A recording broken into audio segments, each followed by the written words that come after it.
¿Los precios de la vivienda suben simplemente porque ha venido demasiada gente y no hay suficientes pisos? Eso es lo que algunas personas suelen repetir como si fuera una verdad incontestable. Hoy vamos a desmontar el relato del boom demográfico con datos y sentido común. Soy Jaime Palomera y esto es Las Reglas del Juego.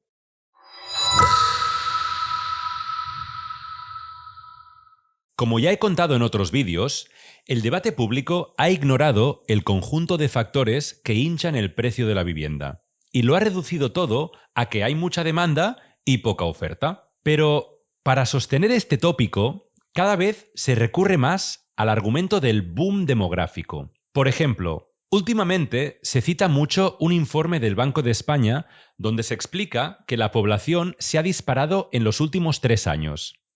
Se han creado 900.000 nuevos hogares y solo se han creado o se han construido 300.000 viviendas. De ahí se deduce que hay un déficit de al menos 600.000 casas y que esta escasez es el gran motivo por el que suben los precios. Antes de entrar a exponer la debilidad del relato demográfico, una pequeña advertencia. No olvidemos que el Banco de España es la institución que negó la existencia de una burbuja inmobiliaria hasta el último momento. Un año antes del estallido aún lo hacía. Entonces, como hoy, no quisieron reconocer las causas que explican por qué sube el precio más allá del número de pisos y del número de familias. No dudo del rigor y capacidad de los economistas que trabajan allí. Además, he tenido la suerte de conocer algunos, pero sí dudo de las conclusiones y de los mensajes políticos que esta institución lleva años emitiendo y que tienen consecuencias en la vida de la gente. El primer error es asumir que para cada nuevo hogar es necesario construir una nueva casa. A pesar del aumento demográfico, seguimos estando entre los países de la OCDE con el mayor número de casas por habitante, más de 500 unidades por cada 1.000 personas. Si hay tantas casas y aún así tanta dificultad para encontrar una, es porque muchas están destinadas a usos antisociales. La voracidad del alquiler turístico, que se lleva un 10% del mercado del alquiler, es parte del problema, pero no es la única ficha en juego. El Instituto Nacional de Estadística cifra el número de inmuebles vacíos en 3,8 millones, el 14,4% del total. Al menos 1 de cada 10 está vacío. La respuesta habitual a esta cifra es que la mayoría de las casas sin vida, sin gente, están en pueblos y en zonas deshabitadas.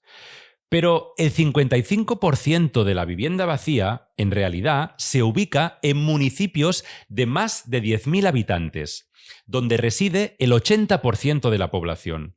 Y 1.100.000 viviendas sin habitar se encuentran en capitales de provincia y grandes ciudades de más de 50.000 habitantes. De hecho, la cifra de pisos sin nadie, sin vida, en una gran ciudad como Barcelona, no es mucho menor a la media, un 9,4%. Es cierto que en 2019 el Ayuntamiento de Barcelona elaboró un censo de viviendas que mostraban indicios de estar vacías, sin empadronados y con un consumo de agua nulo o muy bajo.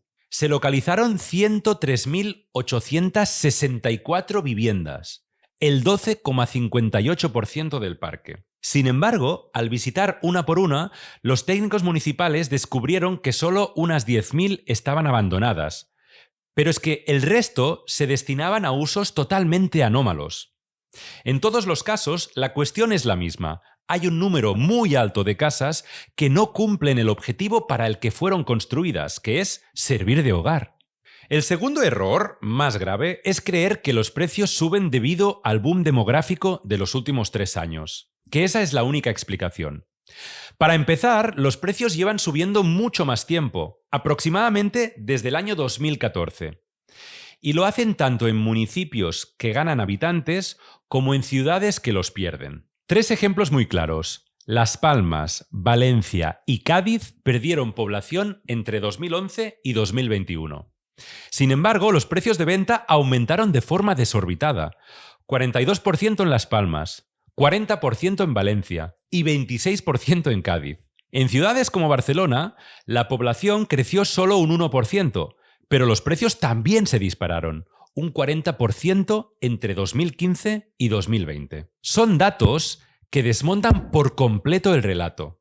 De hecho, hasta julio de 2024, la demanda real se había debilitado. Entre 2022 y 2024 hubo una fuerte caída en la concesión de hipotecas, que ya llevaban una década registrando niveles relativamente bajos. El aumento de precios y de los tipos de interés redujo el número de personas dispuestas a comprar vivienda. Y si el mercado inmobiliario funcionara como un mercado estándar de oferta y demanda, los precios tendrían que haber bajado. Eso fue lo que ocurrió en las principales economías europeas.